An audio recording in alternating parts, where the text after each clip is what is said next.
Harder तो कहता है nation is natural and state is artificial. जब आप कहेंगे कि सोशल कॉन्ट्रैक्ट हुआ तो सोशल कॉन्ट्रैक्ट कैसे हुआ? हिस्ट्री और पॉलिटिकल साइंस वाले, सोशल कॉन्ट्रैक्ट तो यही था कि आर्टिफिशियल था, state is the artificial creation. हमने कंप्रोमाइज किया कि फंडामेंटल राइट्स दे दो, directive principles of state policy बना दो, तो ये तो कॉन्ट्रैक्ट है साहब। तो state is artificial and nation is natural, ये हार्डर का डिबेट है। कैसे? The term nation itself has been derived from a Latin word that is natio, and natio stands for clan, Bharat Muni, Bharatvarsh. तो clan is kinship। अगर ये इतने ही kinship थे तो kinship और culture और civilization तो अभी तो सर एक किताब आई clash of civilizations, Samuel P Huntington. अगर एक ही कल्चर होता, एक ही सिविलाइजेशन होता तो इंटरमिंगलिंग नहीं होता, इंटरफेस नहीं होता, एक्सचेंज नहीं होता, तो कैसे हो सकता है? और सर ने सही कहा कि कंटिन्यूटी और चेंज दोनों है। ये चेंज तो जो करेंट्स है, जो वेव्स है, जो पावरफुल वेव्स है, जैसे लोकतंत्र की लहर चली तो श्रीलंका और नेपाल भी हिलने लगे। पूरी दुनिया में अब राजतंत्र पर कोई चर्चा नहीं होती, कोई बहस नहीं होती, पूरा डिस्कोर्स बंद है। और पूरे के पूरे हिस्ट्री को पढ़ जाइए, हिस्टोरियोग्राफी में, हिस्ट्री में कुछ नहीं, एक ही चीज है, exploration of your past and exploration of your identity. अगर यह नहीं है तो और है क्या? अगर हिस्ट्री में इतना ही सब कुछ है तो पूरे के पूरे नेशनल मूवमेंट को पढ़ जाइए, उसमें 4 चीज छोड़ करके किसी भी हिस्टोरियंस की किताब में कुछ नहीं है। और वे 4 चीजें हैं जिसको मैं थियरी के रूप में कहना चाहता हूं। एक तो आप कह रहे थे कि हमको फ्रीडम चाहिए, बात सच है। दूसरा आप कह रहे थे कि फ्रीडम इसीलिए चाहिए कि डेमोक्रेसी चाहिए, दूसरा पॉइंट। तीसरा ये था कि आपको डेवलपमेंट चाहिए क्योंकि अंग्रेज रहेंगे तो हमारा डेवलपमेंट नहीं होगा। और चौथा इसलिए कि फेडरलिज्म चाहिए ताकि आप अपनी आइडेंटिटी को बचा कर रखो, मैथिल हो तो पाक धारण कर लो, तखन बाजो। तो ये 4 चीजें थी। आप किसी भी हिस्ट्री की किताब पढ़ जाएगी, क्या सब? Freedom, democracy, development and federalism. 5वीं चीज क्या है बताइए? तो इसी वजह से आप थियराइजेशन की जरूरत है। अब थियराइजेशन, जब नेशन बिल्डिंग की बात करते हैं इंडिया में, तो थोड़ा मैं थियरी में, या बंद कर दूं, क्या करूं, शुरू करूं? अब थियराइजेशन में सर आपका कैम्ब्रिज स्कूल ऑफ थॉट है, जो इंपीरियल स्कूल ऑफ थॉट है इंडियन नेशनलिज्म के बारे में। Lipton, Ripon, Curzon, Minto, Hamilton, सबका नेशनलिज्म पर क्या विचार है आप जानते हैं। India is not a nation, it is in the making. और नेशन कैसे आप इंपोज करेंगे? अगर इंपोज करेंगे तो डेमोक्रेसी कहां जाएगी? और अभी मैंने कहा कि डेमोक्रेसी की लहर चली है और इस लहर के सामने तो धराशायी होते जा रहे हैं। तानाशाह भी डेमोक्रेसी का नाम लेकर ही सब कुछ कर सकता है, बिना तानाशाह डेमोक्रेसी का नाम लिए कुछ कर ही नहीं सकता। ये खासियत है थर्ड वेव ऑफ डेमोक्रेसी। तो मुझे लगता कि जो इंपीरियल स्कूल ऑफ थॉट है इंडियन नेशनलिज्म के बारे में, उसको जानिए। दूसरा है कि early Marxist writings on Indian nationalism, जिसमें सर ने आर.पी. दत्त की बात की, इंडिया टुडे की बात की, या फिर ए.आर. देसाई की बात करिए, social background of Indian nationalism की बात करिए। इसी तरह अगर आप फिर ई.पी. थॉमसन या दूसरे लोगों की चर्चा कर सकते हैं, तो इंडियन जो नेशनलिज्म है उसके कितने स्कूल्स हैं उसको देखना। जैसे early Marxian perspective R P. Dutt और इंडिया टुडे, और फिर social background of Indian nationalism A R. Desai, फिर कैम्ब्रिज स्कूल ऑफ थॉट। हाँ, एक चीज और मैं कहना चाहता हूं, जब थियरी की बात होती है, थियराइजेशन की बात होती है, तो उसमें तीन चीजें। एक तो एक्चुअल, जैसे इतिहास वाले जिस ईमानदारी से लिखते हैं कि क्विट इंडिया मूवमेंट 8 अगस्त 1942 को शुरू हुआ, तो शुरू हो गया, तो वह एक्चुअल है। थियरी का काम भी है उस एक्चुअल को इनकॉर्पोरेट करो कि क्विट इंडिया मूवमेंट इस मुकाम पर शुरू हो गया, तो वह एक्चुअल है। वह थियराइजेशन क्या है? एक्चुअल है। थियरी बिल्डिंग क्या है? एक्चुअल है। दूसरा क्या है? इस साहब कॉजल है, कॉज एंड इफेक्ट रिलेशनशिप। तो दूसरा थियराइजेशन है कॉजल, और तीसरा थियरी ये होता है जो आइडियल है। तो थियरी तीन प्रकार के हो गए, क्या सब हुआ? Actual, causal and ideal. अगर आप साइंस पढ़ाते हो तो साइंस जैसे पढ़ाओ, सोशल साइंस तो साइंटिफिक तरीके से बताइए, और कैसे ये स्ट्रक्चर चेंज करना है उसको बताइए। अब ये नेशनलिस्ट मार्क्सिस्ट पर्सपेक्टिव भी आया, जिसमें सर के.एल. पणिकर का नाम ले रहे थे, बिपिन चंद्रा का नाम ले रहे थे।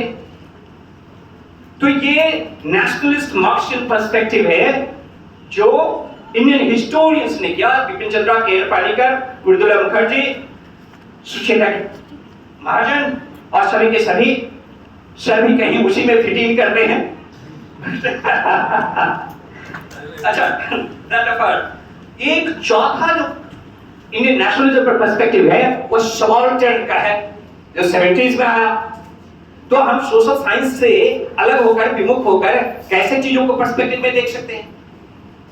अगर आइडियोलॉजी के धरातल पर भी देखना है तो सबाल्टर्न पर्सपेक्टिव को देखना पड़ेगा। अगर नहीं देखना चाहते हो तो रंजीत गुहा का नाम नहीं आए, वॉइसेस फ्रॉम बिलो की बात नहीं कर सकते आप, लेकिन आवाज तो आ रही है। सरकारें बदल रही है, सरकार इनकॉर्पोरेट कर रही है, सरकार कह रही है कि सबका साथ, सबका विकास, सबका विश्वास। ऐसा विश्वास अगर है तो फिर बोलने की जरूरत भी नहीं रहती है। तो ये जो थियराइजेशन है इसको देखना पड़ेगा। और लास्ट में हिंदू नेशनलिज्म, ये 5 पर्सपेक्टिव है जिसकी नजरिए से आप इंडियन नेशनलिज्म को देख सकते हैं, जिसमें वीडी सावरकर, विनायक दामोदर सावरकर, और फिर महादेव सदाशिव गोलवलकर, एम.एस. गोलवलकर साहब, पंडित दीनदयाल उपाध्याय, डॉक्टर श्यामा प्रसाद मुखर्जी हिंदू नेशनलिज्म पर बात करते हैं। हिंदुस्तान, हिंदू का आसमान। तो फिर मल्टी रिलीजियस कहां रह जाएगा? प्लुरैलिटी कहां रह जाएगी? डाइवर्सिटी कहां रह जाएगी? और जब नेशनलाइजेशन ऑफ चर्च और इंडियनाइजेशन ऑफ इस्लाम की बात होगी तो फिर हिंदू राष्ट्र होगा। तो ये सारे के सारे पर्सपेक्टिव्स को हमारे बच्चों को समझाना पड़ेगा, और वो अगर देखेंगे इस पर्सपेक्टिव से तो इंडियन नेशनलिज्म को समझा जा सकता है, सही मायने में समझा जा सकता है। अन्यथा हम कहीं यहां से चुनेंगे, वहां से चुनेंगे, और थियराइजेशन, थियरी बिल्डिंग नहीं हो पाएगा। बिल्कुल सच है।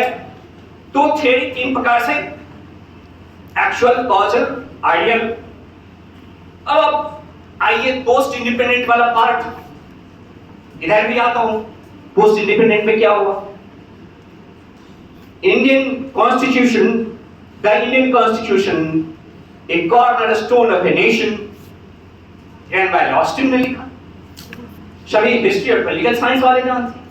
और उन्होंने कहा कि कॉन्स्टिट्यूएंट असेंबली में जो डिबेट हुआ, और डिबेट्स में जितने पॉइंट्स थे, उन विद्वानों को सुनने के बाद और कॉन्स्टिट्यूएंट असेंबली के डिबेट को आज भी जाकर के आप पढ़िए तो ऐसा लगता है हम खुश नसीब हैं कि उनके कॉन्स्टिट्यूएंट असेंबली में जो कुछ बोला गया, पक्ष में बोला गया या विपक्ष में बोला गया, वो वॉइस ऑफ प्रोफेसी।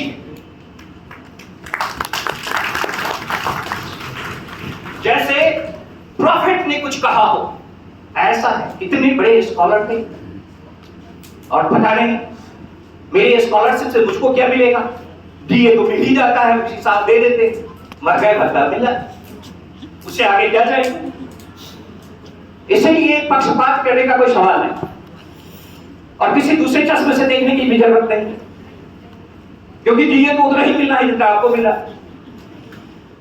तो फिर बात नेहरू एरा का, अब Indian constitution a cornerstone of a nation grand by Austin ये लिखता है in the debates of constituent assembly there were the voices of prophecy and this is the voice of prophecy that India has been intact for the last 7 decades.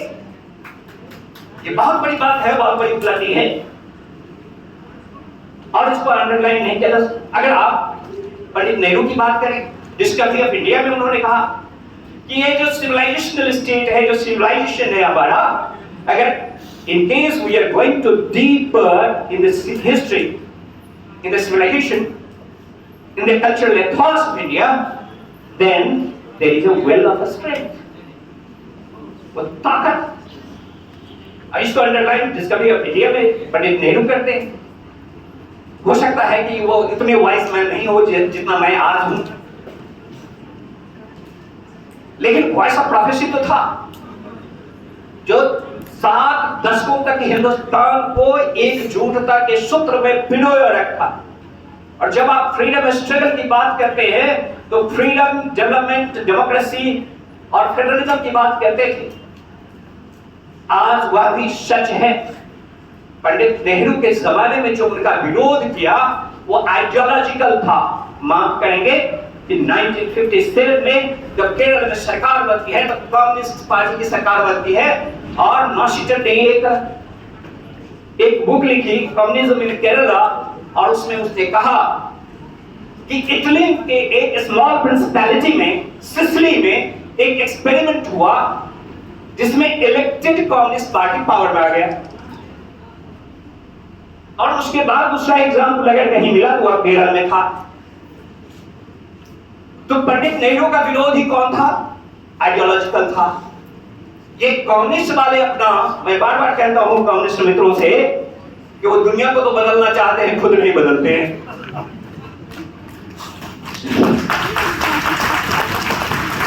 ये अलग बात है कि second position पर आप 50s में देखें, 60s में देखें, 70s में देखें तो कम्युनिस्ट था।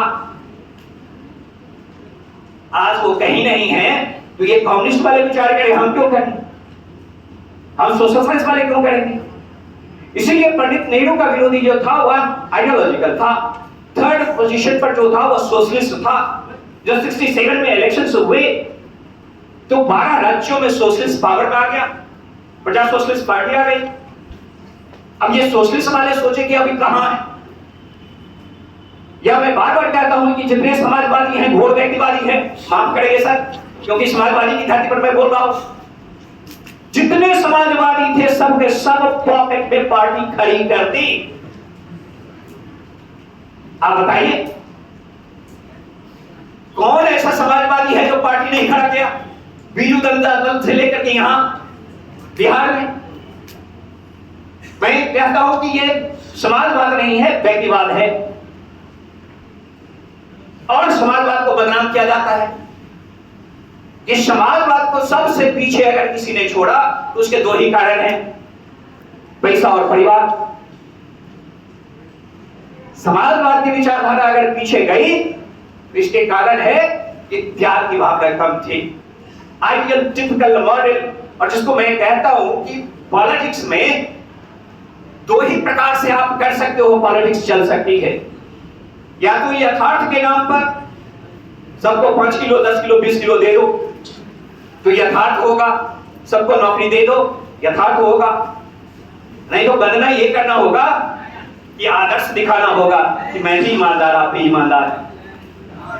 तो अगर ये तरीके नहीं होंगे तो समाजवादी आंदोलन नहीं चल सकता। अब नेहरू का जो विरोधी थे वो आइडियोलॉजिकल थे। बंद कर दूं क्या?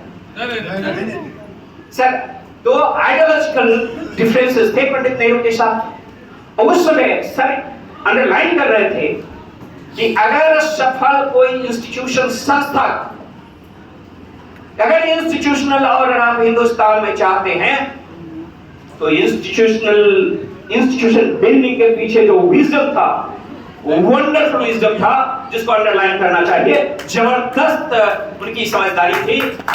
क्रिस्टस ऑफ वर्ल्ड हिस्ट्री और डिस्कवरी ऑफ इंडिया हो या इंडियन कॉन्स्टिट्यूशन हो, आप जानते ही हैं कि हिंदुस्तान की आजादी की लड़ाई में जिन लोगों ने अपने अपने प्राणों की आहुति दे दी, जिन्होंने जान गंवा दी, जिन्होंने जान की बाजी लगा दी, उसके बाद और कुछ चाहते हो? अरे अब क्या चाहते हो? अब अजीबोगरीब स्थिति है। ठीक उसी प्रकार से जैसे मरे हुए घोड़े को कोड़े से मारना फिर दौड़ेगा इस ग्राउंड में, फ्लॉगिंग द डेड हॉर्स। तो ये जो लॉजिक है, इसके आधार पर आप देखेंगे तो पंडित नेहरू के जमाने में आइडियोलॉजिकल डिफरेंसेस थे और श्यामा प्रसाद मुखर्जी उनके कैबिनेट में भी थे, डॉक्टर अंबेडकर उनके कैबिनेट में थे। और ये स्पिरिट है डेमोक्रेसी का, ये लोकतंत्र की आत्मा है। ये टॉलरेंस के बिना, डिबेट, डेलिब्रेशन, डिस्कोर्स के बिना डेमोक्रेसी जिंदा नहीं रह सकता है। और इसी को अंडरलाइन करने के लिए हमें डेमोक्रेटिक आइडियल्स के पीछे काम करने की जरूरत है, सोशल साइंटिस्ट को काम करने की जरूरत है। मैं कहता हूं कि आप कमरे की खिड़की से झांक कर देखोगे लेकिन लोकतंत्र की लहर चलती रहेगी, आप कुछ नहीं कर सकते, आप घर में बैठ के आराम करिए और बड़ी बड़ी सत्ताएं धाराशायी हो जाती हैं। इसलिए आइडियोलॉजिकल डिफरेंसेस थे पंडित नेहरू के जमाने में। श्रीमती गांधी के समय में जो इंस्टीट्यूशन बिल्डिंग पंडित नेहरू के जमाने में हुआ, उसका कुछ डी इंस्टीट्यूशनलाइजेशन हुआ। और डी इंस्टीट्यूशनलाइजेशन ऐसे हुआ जैसे एन राय का सुप्रीम कोर्ट का जज बना,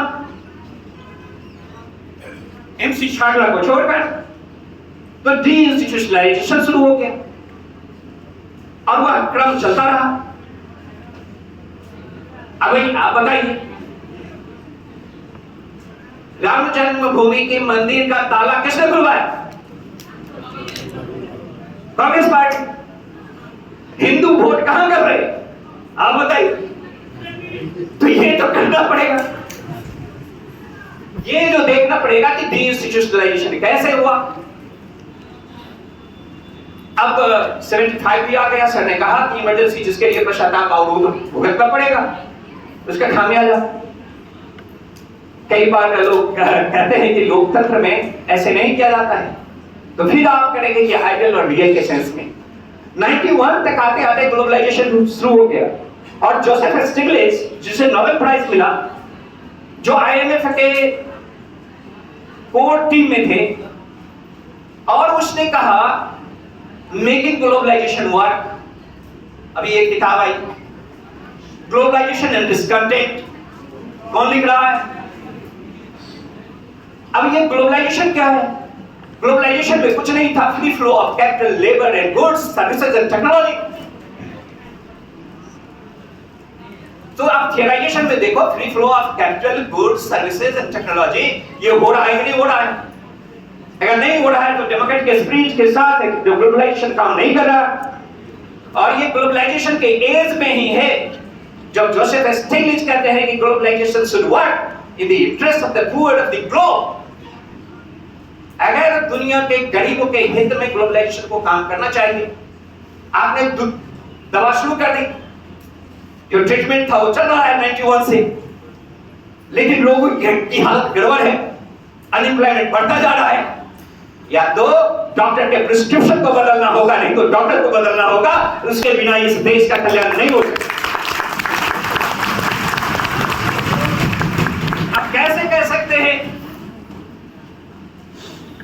आप 91 में शुरू करते हैं, 23 तक कहते हैं कि 45 इयर्स में अनएम्प्लॉयमेंट रेट सबसे अधिक हो गया। इंडस्ट्रियलाइजेशन कुछ हुआ नहीं। पिछले 30-32 वर्षों से बिहार की जो सरकार है, आप बताइए कौन सा इंडस्ट्री लगा? अगर नहीं लगा तो क्या करेंगे? अभी सर से चर्चा हो रही थी, लेकिन हम तो जब Hindu rate of growth Krishna की बात कर रहे थे सर, वह हिंदी रेट ऑफ ग्रोथ इसलिए कहा करते थे कि हम तो पुनर्जन्म में भी विश्वास करते हैं, इस जन्म में नौकरी नहीं मिलेगी तो उस जन्म में मिल जाएगी। आप समझ रहे? हिंदू रेट ऑफ ग्रोथ इसलिए कहा, उसका एक्सप्लेनेशन यही है। अब अजीबोगरीब स्थिति है कि ग्लोबलाइजेशन के एज में आप क्या करें। और मैं यहीं पर समाप्त करता हूं, क्योंकि दूसरे दिन इंटरेस्ट बना रहे, so that I can come and they can invite me, I can come to you and deliver my lecture full place. इस ग्लोबलाइजेशन के एज में 3 चीज है। एक, आलम शाह कह रहे हैं कि तीनों बता दो, तो मैंने कहा कि एक है ट्रेड, टेक्नोलॉजी एंड कनेक्टिविटी। तीन चीजें हैं जो ग्लोबलाइजेशन के केस में आप करेंगे तो हिंदुस्तान फ्लरिश करेगा, अन्यथा यह पीछे जाएगा। और यह देश कैसे गुलाम हुआ था इसका एक्सप्लेनेशन हिस्ट्री वाले देंगे, क्यों हुआ था। अगर फिर कुछ ऐसा प्रोसेस तो नहीं चल रहा है जिसमें डाइवर्सिटी को नजरअंदाज करके नेशनलिज्म के जो दो थियरी है, जो आपने कहा एंथनी डी स्मिथ का थियरी, जो नेशनलिज्म की चर्चा आपने की, उसमें कहा कि दो थियरी है, एक पेरिनियल थियरी ऑफ नेशनलिज्म, दूसरा थियरी ऑफ मॉडर्नाइजेशन। और मैं इसको दूसरे रूप में कहूं, डिटेल में नहीं जाऊंगा। एक कहता है कि इसका जो ऑपरेशनल पार्ट है वो दो तरह से नेशनलिज्म ऑपरेट करता है। एक तो salad ball concept of nationalism, मूली सफेद धनिया पत्ता हरा, तो salad ball concept of nationalism ये ऑपरेशनल पार्ट है। और दूसरा है मेल्टिंग पॉट, सबको पिघला करके नाजी जर्मनी बना दो तो हो जाएगा। और धर्म के नाम एक और हिस्ट्री वाले और पॉलिटिकल साइंस वाले first modern political thinker Machiavelli को कहा जाता है। और मुझे बता दीजिए, पूरे के पूरे पाश्चात्य जगत के दर्शन के इतिहास में कुछ को छोड़कर कोई विद्वान धर्म की चर्चा नहीं करता है, कोई दार्शनिक नहीं करता है। हॉब्स, लॉक, रूसो बेहतर, और जो देता है थियरी देता है। अगर देता है तो जगत गुरु के हाथ में भी गूगल गुरु है, इसीलिए वह आगे है। धन्यवाद, मैं बाद में मिलूंगा।